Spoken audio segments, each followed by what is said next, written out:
بشرى يوم الاثنين عوضني الله من الشيطان وخد لمنافع الأوتان مد لي الشهور والأيام ما دونه الصيام والقيام.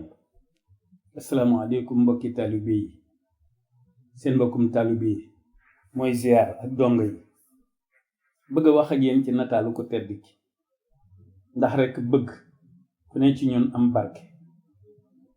nanu moytu nataalam bi ci téere yi ak it di ko jël di ko def ci livre yi. ku bëgg a jël nataal sëriñ yépp a ngi fi, xalifa baa ngi fi, ay rakkam a ngi fi.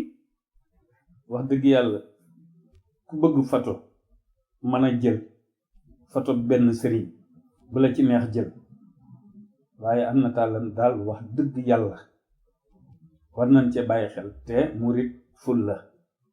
te buñ seetloo diggante mag tubaab yi dafa yàgg ñoom nekk ci biir tubaab yi, waaye bu ngeen xoolee tubaab ni mu ñore doonuñu ñuy sàmm ngor mbaa ñuy goreel.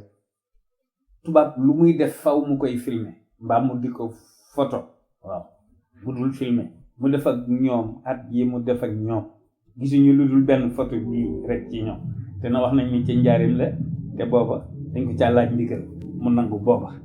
te sedduñu ni bi muy julli ci géej gi du caagin la bato bi daa taxaw ci biir géej gi daa sànni der ba cëppeelu ca kaw der ba kabar ne allahu akbar ca der ba bato bii daw der bii daw.